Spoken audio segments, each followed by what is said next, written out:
أعوذ بالله من الشيطان الرجيم بسم الله الرحمن الرحيم السلام عليكم ورحمة الله وبركاته. الحمد لله والصلاة والسلام على نبينا محمد رسول الله صلى الله عليه وسلم. أعوذ بالله من الشيطان الرجيم بسم الله الرحمن الرحيم. ما سلككم في سقر قالوا لم نك من المصلين. புகழும் புகழ்ச்சியும் எல்லாம் அல்ல அல்லாஹ் ஒருவனுக்கு. அல்லாஹுவின் சாந்தியும் சமாதானமும் முஹம்மது ரசூலுல்லாஹி ஸல்லல்லாஹு அலைஹி வஸல்லம் அவர்கள் மீதும் அவர்களை பின்பற்றி வாழ்ந்த உத்தம சத்திய சஹாபாக்கள், தாபிஈன்கள், தபா தாபிஈன்கள், உலக முஃமின்கள், முஸ்லிம்கள், நம் முன்னோர்கள், நம் சந்ததிகள், குறிப்பாக நம் அனைவர்கள் மீதும் என்றென்றும் உண்டாவதாக. ஆமீன். கண்ணியத்திற்குரியவர்களே, அல்லாஹ் ரப்பல் ஆலமீன் நம்மை எதற்காக படைத்தான் என்பது பற்றி நாம் தினந்தோறும் சிந்திக்க வேண்டும் என்பது மட்டுமல்ல, நாம் செயல்பட வேண்டும். அல்லாஹ் சொல்கிறான், என்னை வணங்குவதற்காக வேண்டி நான் மனிதனை படைத்தேன் என்று. நம்முடைய வாழ்க்கையின் ஒவ்வொரு நாளும் அந்த நேரத்தை, அந்த காலத்தை இறை வணக்கத்தில் பயன்படுத்துகிறோமா, அல்லது இறைவனை மறந்து இவ்வுலக வாழ்விற்காக வேண்டி நேரம் காலத்தை பயன்படுத்துகிறோமா என்பதை நம்மை நாமே சிந்தித்து பார்த்தால் உண்மை புரியும். அல்லாஹ் மனிதனை ரொம்ப அற்புதமான ஒரு படைப்பாக படைத்து மனிதனைத்தான் தன்னுடைய பிரதிநிதி என்று அடையாளப்படுத்துகிறார்.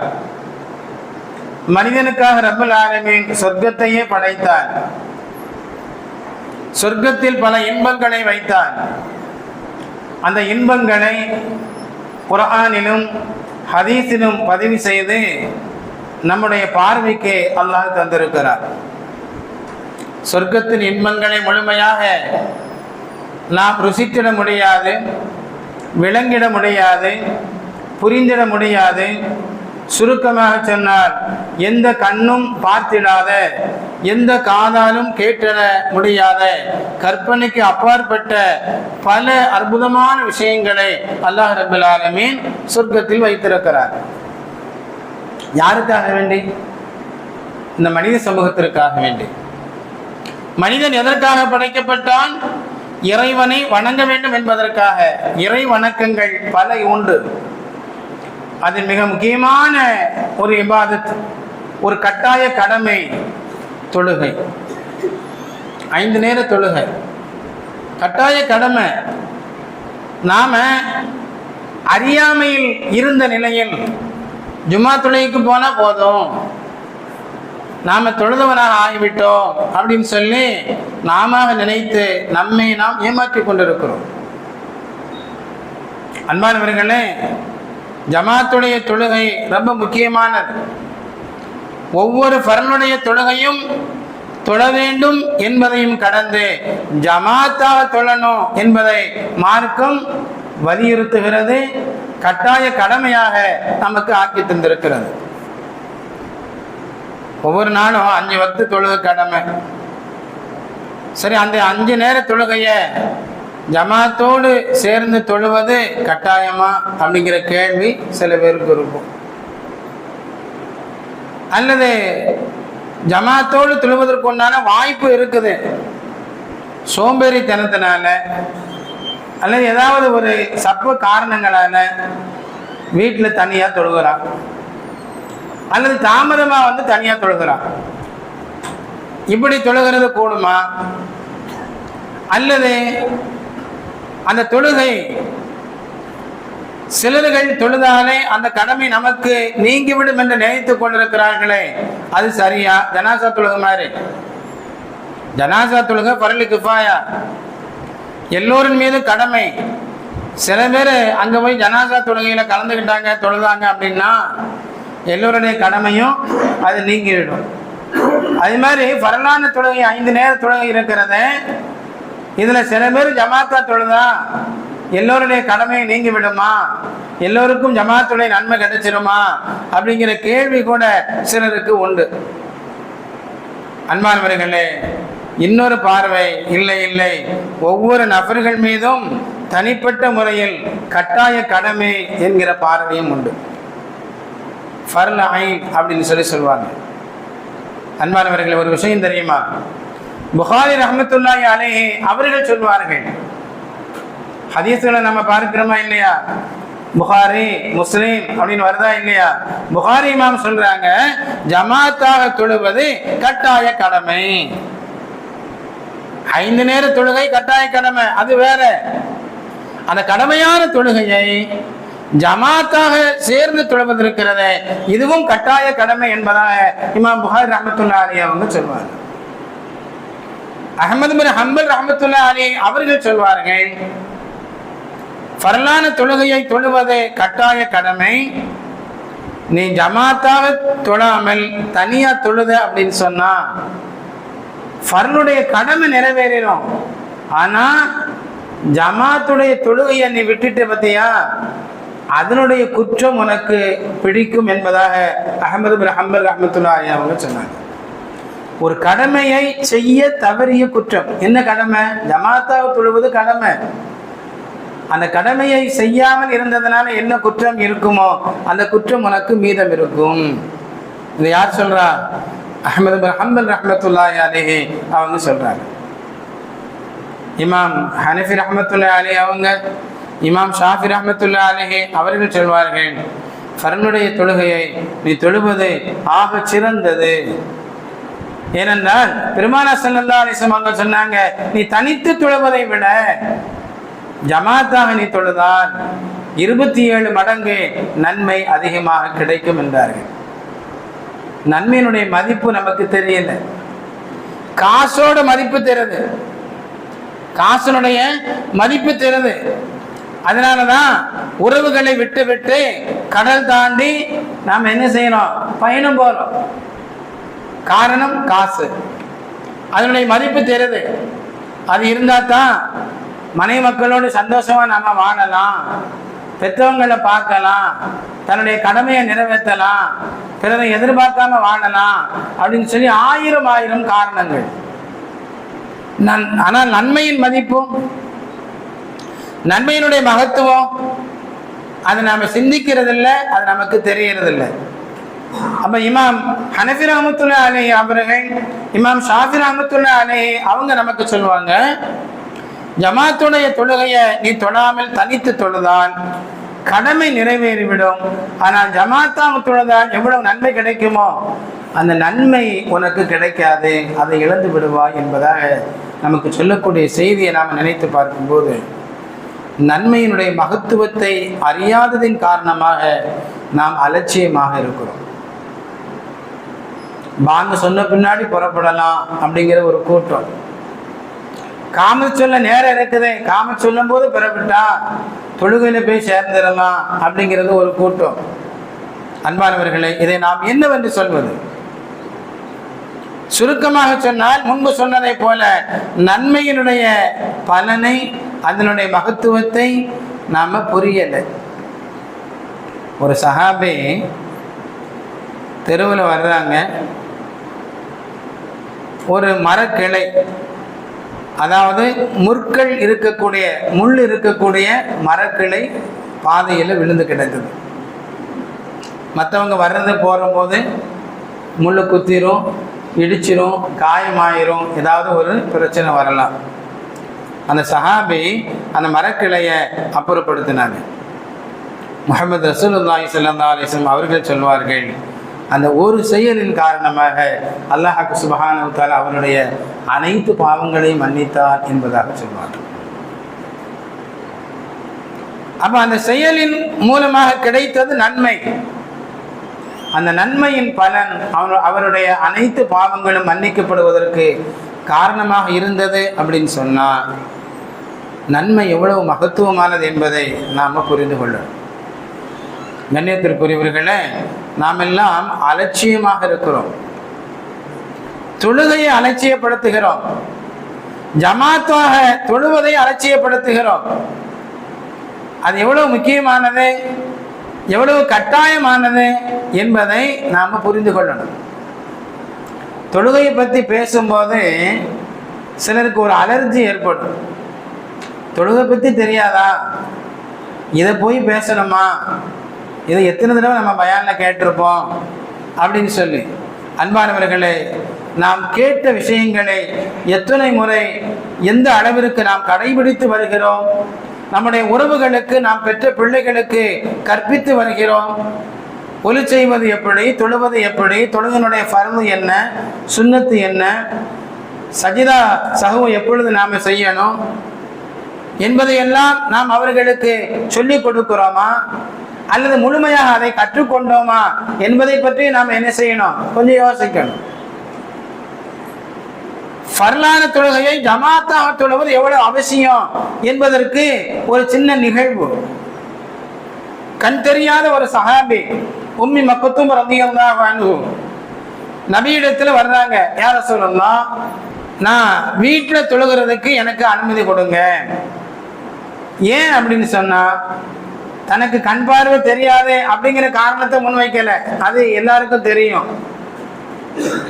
என்னை பள்ளிக்கு அழைத்து வருவதற்கு வழிகாட்டி யாருமே இல்லை, கண் பார்வை தெரியாது, என்னை வீட்டில இருந்து பள்ளிவாசலுக்கு அழைச்சி வர்றதுக்கு யாருமே இல்லை.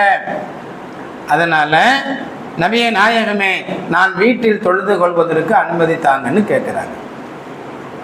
ஸல்லல்லாஹு அலைஹி வஸல்லம் அவர்கள் சரி என்றார்கள். அந்த சஹாபி திரும்புகிறாங்க. திரும்பிய சஹாபியை மீண்டும் நபிகளார் அழைத்து கேட்டார்கள், பாங்கின் சப்தம் உங்க காதுல விழுதா, பாங்கு சப்தம் கேட்குதா, தொழுகைக்காக வேண்டிய அழைப்பு கொடுக்கக்கூடிய அந்த சப்தம் உங்கள் காதுல விழுதான்னு கேட்டாங்க. அந்த சஹாபி சொன்னாங்க, ஆமாம், பாங்கு சப்தத்தை நான் கேட்குறேன். பாங்கில் என்னங்க சொல்லப்படும், ஹய்யா அலல் ஸலாஹ், தொழுகையின் பக்கம் மாறுங்கள், ஹய்யா அலல் ஃபலாஹ், வெற்றியின் பக்கம் மாறுங்கள். அற்புதமான வார்த்தை. அதில் தான் வெற்றி இருக்குதுன்னு அல்லாஹ் சொல்கிறான். இல்லை நான் வரமாட்டேன், எனக்கு 1008 வேலை இருக்குதுன்னு மனிதன் இருக்கிறான் என்று சொன்னால் நாம் யோசித்து பார்க்கணும்.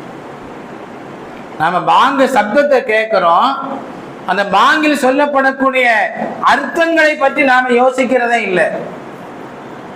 அன்பானவர்களே, நபிகளார் கேட்டார்கள். அந்த சஹாபி சொன்னாங்க, ஆம் யா ரசூலுல்லாஹ், பாங்கின் சப்தத்தை நான் கேட்கிறேன். முஹம்மது ரசூலுல்லாஹி ஸல்லல்லாஹு அலைஹி வஸல்லம் அவங்க சொன்னாங்க, அப்படின்னா அந்த பாங்கிற்கு நீங்கள் செவி சாய்க்க வேண்டும். அல்லாஹ் கூப்பிடுறானா இல்லையா, தொழுகையின் பக்கம் மாறுங்கள், வெற்றியின் பக்கம் மாறுங்கள் என்று அல்லாஹ் அழைக்கின்ற போது அந்த அல்லாஹ்வுடைய அழைப்பிற்கு நீங்கள் செவி சாய்க்கணும், ஜமாத்தாகத்தான் வந்து தொழணும் என்றார்கள் பெருமானார் ஸல்லல்லாஹு அலைஹி வஸல்லம். சொன்னது யார்கிட்டங்க, 2 கண்ணு பார்வையும் தெரியாத ஒரு சஹாபி, ஒவ்வொரு வக்துக்கும் அழைத்து வருவதற்கு ஆள் இல்லாத ஒரு சஹாபி, தானே முன் வந்து நபியிடத்திலே அனுமதி கேட்ட போதும் பெருமானார் ஸல்லல்லாஹு அலைஹி வஸல்லம் அவர்கள் இப்படித்தான் வழிகாட்டினார்கள், நீங்கள் ஜமாத்தாக தொழுவது கட்டாய கடமை, தொழுகைக்கு வந்தே தீர வேண்டும் என்பதை வலியுறுத்திய செய்திய ஹதீஸ்களை நாம பார்க்கிறோம். முஸ்லிம் ஷரீஃபில் இந்த ஹதீஸ் பதிவு செய்யப்பட்டிருக்கு. பாங்கு சப்தத்தை கேட்கும் தூரத்தில் இருக்கக்கூடிய மனிதனுடைய நிலை இப்படித்தான்.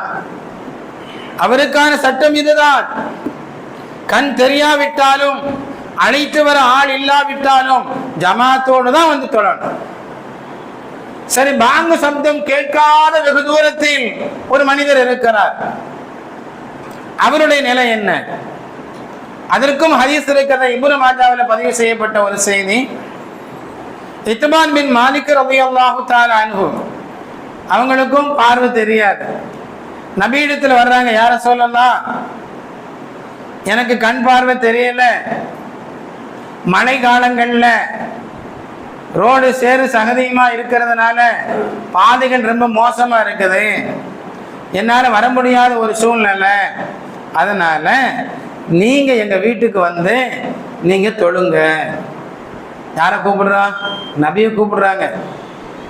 யார சொல்லலாம், நீங்க வந்து எங்க வீட்டுல வந்து தொழுங்க, நீங்க எங்க தொழுகிறீங்களோ அந்த இடத்தை நான் தொழுகைக்குரிய இடமாக ஆக்கிக்கிறேன், நான் அங்க தொழுகிறேன் அப்படின்னு சொல்லி சொல்றாங்க. சரி என்று ஏற்றுக்கொண்ட பெருமானார் ஸல்லல்லாஹு அலைஹி வஸல்லம் அவர்கள் அந்த சஹாபியினுடைய வீட்டுக்கு போறாங்க.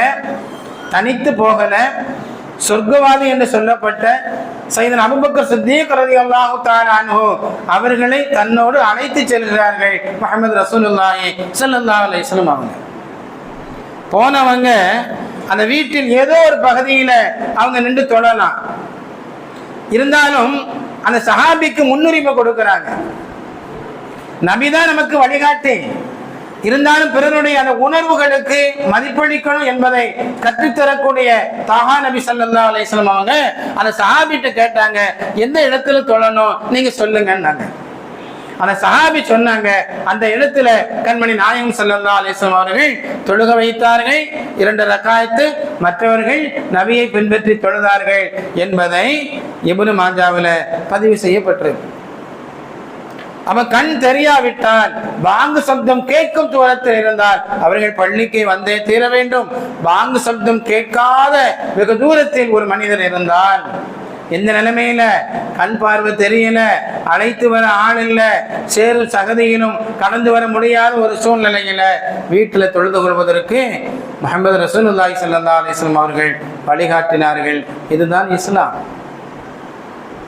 ஒரு மனிதனுக்கு உடல் ஆரோக்கியத்தோடு இருக்கிறான், ஜமாத்தா வந்து தொழ முடியும், ஆனா தொழ வர மாட்டாங்கிறான்.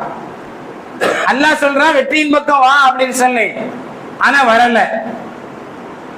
ஸல்லல்லாஹு அலைஹி வஸல்லம் அவர்கள் ஒரு கட்டத்தில் இப்படி சொன்னார்கள், என் உயிர் எவன் கைவசம் இருக்கிறதோ அவன் மீது சத்தியமாக, அப்படின்னா யாருங்க? அல்லாஹ் மீது சத்தியமாக நான் சொல்கிறேன், சிலரை அனுப்பி விறகை கொண்டு வர செய்த பின்பு, விறகை கொண்டு வர செய்த பின்பு தொழுகைக்காக வேண்டி அழைப்பு கொடுங்கன்னு நான் சொல்லணும். தொழுகைக்காக அழைப்பு கொடுக்கப்பட்டு பின்பு நான் யாரையாவது ஒரு ஆளை நீங்க தொழ வைங்கன்னு சொல்லிட்டு நான் போகணும். எங்க போகணும்? யார் ஜமாத்துடைய தொழுகைக்கு வராமல் வீட்டில் இருக்கிறார்களோ அவர்களுடைய வீட்டுக்கு சென்று அவர்களை வீட்டோடு சேர்த்து எரித்து விடுவதற்கு என்னுடைய உள்ளம் நாடுகிறது என்றார்கள் பெருமானார் ஸல்லல்லாஹு அலைஹி வஸல்லம். இரக்கமே உருவான காத்தமுன் நபி ஸல்லல்லாஹு அலைஹி வஸல்லம் அவர்கள் இப்படி கடுமையான ஒரு எச்சரிக்கையை, கடுமையான வார்த்தையை பயன்படுத்தி தன்னுடைய கோபத்தை வெளிப்படுத்துகிறார்கள் என்று சொன்னால் என்ன காரணம்? அல்லாஹ் அழைத்தாலும் வரமாட்டேன் அப்படின்னு சொல்லி இவன் இருக்கிறான். இவன் இருந்து என்ன பையன்? கொஞ்ச நாள் வாழ்ந்தாலும் எங்க போவான்? நரகத்துக்கு தான் போவான். ஏன்னா சொர்க்கவாதிகள் நரகவாதிகளை பார்த்து கேட்பார்கள், மா ஸலகக்கும் ஃபீ ஸக்கர், நீங்கள் நரகத்திற்கு வந்ததற்கு என்ன காரணம்? அவங்க பல காரணங்கள் சொல்லுவாங்க. அதுல முதல்ல சொல்லக்கூடிய காரணம், காலு, அந்த மக்கள் நரகவாதிகள் சொல்வார்கள், லம் நக்கும் மினல் முஸல்லீன், நாங்கள் தொழக்கூடியவர்களாக இல்லை என்று அவர்கள் சொல்வார்கள். அதனால ஸல்லல்லாஹு அலைஹி வஸல்லம் என்ன செஞ்சாங்க? அவனுடைய வீட்டோடு சேர்த்து அவனை எரித்து விடுவதற்கு நான் விரும்புகிறேன் அப்படின்னு சொல்லி ஸல்லல்லாஹு அலைஹி வஸல்லம் அவங்க சொல்லிட்டு, மனிதனுடைய இயல்பான வாழ்க்கை அன்றைய காலகட்டத்தில் மட்டுமல்ல இன்றும் பலருடைய நிலைகளை பற்றி பெருமானார் ஸல்லல்லாஹு அலைஹி வஸல்லம் அவர்கள் இப்படி சொன்னார்கள். இது போன்ற மனிதர்களுக்கு சதை பற்று கொண்ட ஒரு எலும்போ, எலும்பு இருக்கலாம் இல்லையா, எலும்பு, அதுல அந்த கறி சதையோடு இருக்கக்கூடிய எலும்பு, அந்த எலும்போ அல்லது ஆட்டினுடைய கால் குழம்புகளோ கிடைக்கும் என்று தெரிந்தால், எப்போ நீங்க தொழுகைக்கு வாங்க, தொழுகைக்கு வந்தா இந்த ஆட்டு காலினுடைய குழம்பு உங்களுக்கு கிடைக்கும், நல்ல எலும்பு சதை பற்றுள்ள எலும்பு உங்களுக்கு கிடைக்கும், தொழுகைக்கு வந்தா கிடைக்கும் அப்படின்னு அறிவிக்கப்பட்டால் அவங்க என்ன செய்வாங்க? இஷா தொழுகைக்கு வருவார்கள் என்றார்கள் பெருமானார் ஸல்லல்லாஹு அலைஹி வஸல்லம். ஏன்னா மனிதனுடைய மனோநிலை ஏதோ ஒன்று நமக்கு கிடைக்க வேண்டும் என்கிற நிலையில் ஓடிக்கொண்டே இருக்கிறது. அங்க போனா என்ன கிடைக்கும்? இதை செய்தா என்ன கிடைக்கும்? இவ்வளவு நேரம் ஒதுக்கினா எனக்கு என்ன கிடைக்கும்? மனிதன் கேள்வி கேட்கிறான். இஸ்லாம் சொல்கிறது, நீ தொழவா, வீட்டுல ஒளி செஞ்சுட்டு நீ வா, பள்ளிவாசல்ல வந்து ஒளி செய்ய நினைக்காத. அது வெளியூரில் இருந்து வரக்கூடியவர்களுக்கும் நிர்பந்தம் ஏற்படக்கூடிய மக்களுக்கும் ஒளி செய்வதற்காக வேண்டி அமைக்கப்பட்ட ஒரு இடம். உள்ளூர் வாசிகள், பக்கத்தில் இருப்பவர்கள் வீட்டிலிருந்து ஒளி செஞ்சுட்டு வாங்க. அப்படி தொழுகைக்காக வேண்டி நாம புறப்பட்டு நீங்க வந்தா ஒவ்வொரு எட்டுக்கும் ஒரு நன்மை எழுதப்படும். சுப்ஹானல்லாஹ். ஒரு பாவம் மன்னிக்கப்படும், ஒரு அந்தஸ்து உயர்த்தப்படும் என்றார்கள் பெருமானார் ஸல்லல்லாஹு அலைஹி வஸல்லம் அவர்கள். இதை விட பலன் வேறு என்ன வேணும்? ஆனா மனிதனுடைய கண்ணுக்கு அது தெரியாததுனால அவன் அலட்சியமாக இருக்கிறான். அதனால அலட்சியமா இருக்கிறான். அவன் கண்ணுக்கு தெரியக்கூடிய கறி, எலும்போ அல்லது கால் குழம்போ அவனுக்கு கொடுத்தால் என்ன செய்வான்? ஓடோடி வருவான். சில இடங்கள்ல ஃபஜ்ர் தொழுகைக்கு மக்கள் வரணும் என்பதற்காக வேண்டி டீ பிஸ்கட்லாம் கொடுக்கக்கூடிய பழக்கம் இருக்குது. அப்படியாவது மக்கள் வரட்டும் அப்படின்னு சொல்லி. அன்பானவர்களே, இது நம்முடைய ஈமானிய பலகீனத்தின் எடுத்துக்காட்டுகள். தராவி தொழுகையில எவ்வளவு கூட்டம் இருக்குது, அப்படி கரைந்து கொண்டே வரும். முடிவில் உணவுகள் கொடுக்கப்படக்கூடிய நேரத்தில் பெரும் கூட்டம் வந்து சேரும். அந்த மக்களுடைய நோக்கம் தான் என்ன? நாம யோசிக்கணுமா இல்லையா? பேசினா நம்மளை நாமே அசிங்கப்படுத்துற மாதிரி ஒரு சூழல் தெரியும். யதார்த்தம் அதுதானே நடக்கிறது. நாம யோசிச்சு பார்க்கணும். ஒரு பயான் நிகழ்ச்சி, ஒரு நன்மை தரக்கூடிய ஒரு நிகழ்வு நடக்கிறது என்று சொன்னால் எத்தனை நபர்கள் அதில் கலந்து கொள்கிறார்கள்? ஒரு பயான் நிகழ்ச்சி நம்ம அறிவிப்பு செய்து நிகழ்ச்சி ஏற்பாடு செய்தானோ வயதானவர்கள் மட்டும்தான் கலந்து கொள்றாங்களே தவிர இளைஞர்கள் படை எங்கே செல்கிறது என்று தெரியல. சிறுவர்கள் அங்கே வருவது இல்லை. அன்பார்வர்களே, பள்ளி வாயில்களில் சிறுவர்களின் இருக்க இருந்தால்தான் வருங்கால சந்ததிகள் தொழக்கூடியவர்களாக இருப்பார்கள் அப்படிங்கிற நம்பிக்கை நமக்கு ஏற்படும். பெரியவங்க மட்டும்தான் இருக்கிறாங்க, சின்ன பிள்ளைங்களை காணோம் அப்படின்னு சொன்னா தொந்தரவு விட்டுச்சு அப்படின்னு சொல்லி நாம நினைக்காம நாம கவலைப்படணும். நமக்கு பின்னாடி தொழுவதற்கு நம்முடைய சந்ததிகள்ல யார் இருக்கிறா, சின்ன பிள்ளைங்களை காணமே அப்படின்னு சொல்லி நாம கவலைப்படணும். அதற்காக முயற்சி செய்யணும். அல்லாஹ்விடத்துல நாம துஆ செய்யணும். அன்பானவர்களே, ரப்பி ஜஅல்னி முகீமஸ் ஸலாத்தி வ மின் துர்ரியத்தி ரப்பனா வ தகப்பல் துஆஇ. நம்முடைய சந்ததிகள், நம்முடைய பிச்சனங்கள், நம்முடைய பிள்ளைகள் தொழக்கூடியவர்களாக இருக்கணும் அப்படின்னு சொல்லி அல்லாஹ்ட்ட துஆ செய்யணும். ஜமாத்தோடு தொழுவது ரொம்ப முக்கியமானது. முக்கியமானது என்பதை தாண்டி பாக்கியமானது. அது எவ்வளவு அவசியமானது தெரியுமா? ஜமாத்துடைய தொழுகைக்காக வேண்டி இகாமத்து சொல்லப்படுது.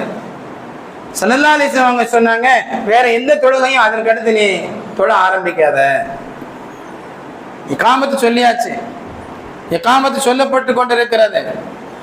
நீ அதற்கடுத்து வந்து என்ன செய்யாத, நான் சுன்னத் தொழுகிறேன், நான் அந்த தொழுகிறேன், இந்த தொழுகை தொழுக ஆரம்பிக்காத. தொழுகையில ஃபர்லுடைய தொழுகையில வந்து சேர். அல்லது ஒருவர் தொழுது கொண்டிருக்கிறார், அவர் தொழுது கொண்டிருக்கும் போதே இகாமத்து சொல்லப்படுது. இப்ப அவர் என்ன செய்யணும்? அந்த தொழுகையை சிறிய சூறாக்கள் ஓதி நிறைவு செய்துவிட்டு ஜமாத்துடைய தொழுகையில வந்து கலந்துக்கிறோம். அவர் அப்பதான் தக்பீர் கட்டினாரு, இங்க ஃபர்லுடைய தொழுகைக்கு இகாமத்து சொல்லப்படுது. இப்ப என்ன செய்யறது? அவருக்கு அங்கே தொழுது விட்டு ஜமாத்தோடு தொழக்கூடிய அளவிற்கு நேரம் இருக்கும் என்று அவர் நினைத்தால் அதை தொழுது விட்டு வந்து சேரலாம். இல்ல அவர் பயப்படுறாரு, இங்க தொழுகை முடிஞ்சிடும் அப்படின்னு சொல்லி நினைக்காருண்டா அந்த தொழுகையை விட்டு விட்டு ஜமாத்துடைய தொழுகையில வந்து சேரணும். அதுவும் ஃபஜ்ருடைய தொழுகை ஹனஃபி மத்ஹபின் பிரகாரம் அது முக்கியமான தொழுகை என்பதனால ஃபஜ்ருடைய தொழுகையில இகாமத் சொல்லப்பட்டால் அவர் சுன்னத்தான தொழுகையை தொழுது விட்டு ஃபரலில் சேர்ந்து கொள்ளலாம் அப்படிங்கிற மன உறுதி இருந்தால் மட்டும் சுன்னத் தொழுதுட்டு என்ன செய்யலாம்? ஃபரல் வந்து சேரலாம் என்பதை மார்க்கம் நமக்கு தெளிவுபடுத்துகிறது. மார்க்க சட்டங்களை நாம தெரிந்து கொள்ளணும். எவ்வளவோ விஷயங்கள் இருக்கிறது. இஸ்லாத்தை போன்ற அற்புதமான மார்க்கம் வேற எதுவுமே இல்லை. ஒவ்வொன்றுக்கும் இதை இப்படித்தான் செய்ய வேண்டும் என்று வழிகாட்டிய மார்க்கம் இஸ்லாம். கண் விழித்த நேரத்திலிருந்து கண் மூடி தூங்கும் நேரம் வரைக்கும் மனிதனுக்கு என்னென்ன வேலைகள் இருக்கிறதோ, என்னென்ன செயல்பாடுகள் இருக்கிறதோ, அத்தனை விஷயங்களுக்கும் இஸ்லாம் என்ன செய்யுது? நமக்கு வழிகாட்டுது. ஒரு மனிதன் ஜமாத்தாக தொழாமல் தனித்து தொழுவானையானால் அதற்குரிய நன்மையை, ஜமாத்தாக தொழுதால் என்ன நன்மை கிடைக்கும்? 27 மடங்கு நன்மை கிடைக்குமா இல்லையா? அந்த நன்மையை அவன் இழந்து விடுகிறான். அந்த உரிய காரணத்தால் மனிதன் வீட்டில் தொழுதால் அந்த தொழுகை ஏற்கப்படும். உரிய காரணம் அப்படின்னு சொன்னா என்னங்க? தகுந்த காரணம் அப்படின்னா என்ன? அச்சமும் பயமும் நோயும். ஒரு மனிதன் அச்சத்தால் பயத்தால் நோயால் பாதிக்கப்படுவான் என்று இருக்குமே ஆனால் அவன் என்ன செய்யலாம்? தனியாக வீட்டில் தொழுது கொள்ளலாம். உதாரணமா கடுமையான மழை பொழிகிறது, வெள்ளப்பெருக்கு, நாம வர முடியாது பள்ளிக்கு, வீட்டில் தனியாக தொழலாம். கடுமையான பனி பொழிவாக இருக்கிறது, நோய் வந்துடும் அல்லது இருக்கிற நோய் அதிகமாயிரும், மூச்சு திணறல் வந்துடும், ஆஸ்துமா பிரச்சனை இருக்குது, நுரையீரல் சம்பந்தப்பட்ட பிரச்சனை இருக்குது, இந்த சிக்கல்ல மனுஷன் இருக்கிறான், வீட்டில் தொழலாம். அல்லது கடுமையான பசி, தொழுகைக்கு நேரமாச்சு, சாப்பாடு வந்து வச்சாச்சு, சாப்பிட்டுட்டு வரலாம் அப்படிங்கிறத கூட மார்க்க நமக்கு சொல்லி தருது. அல்லது காம சொல்லக்கூடிய நேரத்தில் மலஞ்சலம் கழிக்க வேண்டிய ஒரு நிலை ஒருவனுக்கு ஏற்பட்டுருச்சு, முதல்ல அந்த வேலையை முடிச்சுட்டு அதுக்கடுத்து என்ன செய்யலாம்? தொழுகையில வந்து சேரலாம். மார்க்கம் நம்மை சிரமப்படுத்தாது, ஆனால் சிறப்பான வழியை நமக்கு காட்டக்கூடிய மார்க்கமாக இஸ்லாம் இருக்கிறது. அன்பானவர்களே, அப்துல்லா இப்னு மஸ்ஊத் ரலியல்லாஹு தஆலா அன்ஹு அவங்க சொல்வாங்க, எங்களுடைய காலகட்டத்தில் நயமஞ்சகர்கள் இவர்கள் என்று யார் வெளிப்படையாக தெரியுமோ அவர்கள் சரியா தொழ வரமாட்டாங்க. இன்னொன்னு, யார் நோயாளியாக இருக்கிறார்களோ அவங்களும் என்ன செய்ய மாட்டாங்க? தொழ வர மாட்டாங்க. எந்த அளவுக்கு நோயாளியாக இருந்தால் தொழ வர மாட்டாங்க அப்படிங்கிறது நாம வழங்கணும். நோயாளின்னு சொன்னா இன்னைக்கு குடும்பத்துல 10 பேர்ல 8 பேர் நோயாளியா தான் இருக்கிறாங்க, ஏதோ ஒரு வகையில பிரச்சனை. அப்ப நோயாளின்னா யாரு? அதை நாம வழங்கணுமா இல்லையா? அப்துல்லா இப்னு மஸ்ஊத் ரலியல்லாஹு அன்ஹு அவங்க சொல்லுவாங்க, சிலர்கள் 2 மனிதனுடைய துணை கொண்டு அவர்கள் கை தாங்கலாக அழைத்து வரப்பட்டு ஜமாத்துடைய தொழுகையில நிறுத்தப்படுவார்கள். சுப்ஹானல்லாஹ். இந்த அளவுக்கு பலகீனமா இருந்தாலும் என்ன செய்வாங்க? 2 மனிதனுடைய துணையோடு பள்ளிவாசலுக்கு அழைத்து வரப்பட்டு ஜமாத்துடைய தொழுகையில நிறுத்தப்படுவாங்க. இந்த அளவிற்கு பலகீனமாக இருந்தா இதை கூட நோயில் அவங்க என்ன செய்ய மாட்டாங்க? சஹாபாக்கள் சேர்க்க மாட்டாங்க. நாம தான் 2 பேருடைய துணையோடு பள்ளிவாசலுக்கு போயிடலாமே அப்படின்னு சொல்லி நினைத்தவர்கள் சஹாபாக்கள். ஏன்? ஒரு 8க்கு ஒரு நன்மை, ஒரு 8க்கு ஒரு அந்தஸ்து உயர்த்தப்படுகிறது, ஒரு 8க்கு ஒரு பாவம் மன்னிக்கப்படுகிறது. அதை மட்டும் இல்லாமல் தனியா தொழுவதை விட 27 மடங்கு நன்மை அதிகம். வாழ்ற காலம் எவ்வளவு தெரியல, முடிஞ்ச அளவு தொழுவோம் அப்படின்னு சொல்லி சிரமத்தை பாராமல் அவர்கள் இந்த சிறப்புகளை பார்த்து தொழ வந்தார்கள் சஹாபா பெருமக்கள். அதனாலதான் ஸல்லல்லாஹு அலைஹி வஸல்லம் அவங்க சொன்னாங்க, அவர்களில் யாரை நீங்கள் பின்பற்றினாலும் நேர்வழி பெறுவீர்கள் என்கிற அந்த வார்த்தை இருக்கிறது, அது சத்தியமானது. லட்சத்திற்கும் மேற்பட்டவர்கள் யாரை பின்பற்றினாலும் நீங்கள் நேர்வழி பெறுவீர்கள் அப்படிங்கிறது சாதாரணமான வார்த்தையா? என்ன பின்பற்றினால் நேர்வழி பெறுவீர்கள் என்று சொல்வது சாதாரணமானது. என்னுடைய தோழர்களில் யாரை பின்பற்றினாலும் நேர்வழி பெறுவீர்கள் என்பது அது சாதாரணமானது அல்ல. ஆனால் அதை சாதித்து காட்டியவர்கள் கண்மணி நாயகம் ஸல்லல்லாஹு அலைஹி வஸல்லம் அவர்கள். கண்ணியத்திற்குரியவர்களே, ஜமாத்தாக தொழுவது இருக்கிறதே நபி காட்டி தந்த அழகான வழிமுறை என்பதாக அப்துல்லா இப்னு மஸ்ஊத் ரலியல்லாஹு அன்ஹு அவங்க சொல்வாங்க. அப்படி ஜமாத்தோடைய தொழுகையில தொழாம யார் இருக்கிறாங்களோ அவர்கள் நபியினுடைய வழியில இல்லை, அவர்கள் வழி தவறி விடுவார்கள் என்று தன்னுடைய கவலையை வெளிப்படுத்தக்கூடிய ஹதீசுகளை நாம் பார்க்கும்போது, கண்ணியத்திற்குரியவர்களே, ஜமாத்துடைய தொழுகை அது ரொம்ப பாக்கியமானது. சில பேர் நினைப்பாங்க, நானும் தொழணும்னு ஆசைப்படுறேன், தொழுதா 5 நேரமும் தொழணும். அவங்க சொல்லக்கூடிய காரணம் தொழுதா 5 நேரமும் தொழணும். ஆனால் ஃபஜ்ருக்கு என்னால் வர முடியல, லொஹர் மட்டும் தொழுது என்ன செய்ய? அன்பானவர்களை, முதல்ல முடிஞ்ச அளவு நாம் தொழ வேண்டும். அந்த முடிஞ்ச அளவு தொழக்கூடிய அந்த நேரத்தில் ரப்பிடத்திலே நாம் மன்றாடி கேட்கணும், யா அல்லாஹ், நான் 5 நேர தொழுகையும் தடைபடாமல் விடாமல் உன்னுடைய திருப்தியை நாடி நான் தொழணும், எனக்கு அந்த பாக்கியத்தை கொடுன்னு நாம அல்லாஹ்ட்ட கேட்கணும். லா ஹவுல வலா குவத்த இல்லா பில்லாஹ். நாம் இந்த வார்த்தையை கேள்விப்படுவோம். அதனுடைய அர்த்தம் என்னங்க? நன்மை செய்வதற்கும் அல்லாஹ்வுடைய உதவி வேணும், பாவத்தை விட்டு நீங்குவதற்கும் அல்லாஹ்வுடைய உதவி வேணும். ரெண்டுக்குமே அல்லாஹ்வுடைய உதவி வேணும். பாவத்தை விட்டு நீங்குவது, ஜமாத்தாக தொழக்கூடிய வாய்ப்பு இருந்தும் தொழாம இருக்கிறோமே, இது குற்றம் இல்லையா? இது பாவம் இல்லையா? அந்த பாவத்தை விட்டு நீங்குவதற்கும் ரப்பினுடைய உதவி வேணும். நாம் அல்லாஹ்ட்ட அந்த உதவியை கேட்கணும். நன்மையான காரியத்தை செய்வதற்கும் அல்லாஹ்வுடைய உதவி வேணும். அதையும் அல்லாஹ்ட்ட நம்ம கேட்கணும். அது எப்போ கேட்கிறது? கண்ணியத்திற்குரியவர்கள், ஜமாத்துடைய தொழுகையினுடைய விஷயத்துல நாம ரொம்ப கவனமாக இருக்கணும். அல்லாஹ் சுப்ஹானஹு வ தஆலா நமக்கு வாழ்கின்ற வாழ்க்கையை தந்திருக்கிறான். இந்த உலகத்துல நாம துன்யாவுடைய வாழ்க்கையை விட்டு விட்டு மறுமையை தேடுங்கள் என்று நாம சொல்லல.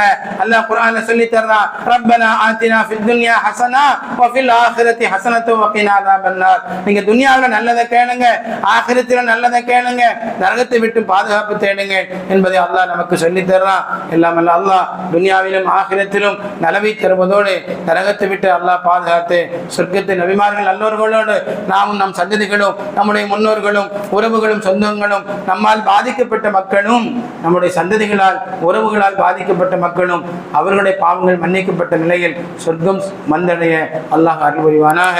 ஆமீன் ஆமீன் யா ரப்பல் ஆலமீன். அஸ்ஸலாமு அலைக்கும் வரஹ்மத்துல்லாஹி தஆலா வபரகாத்துஹு.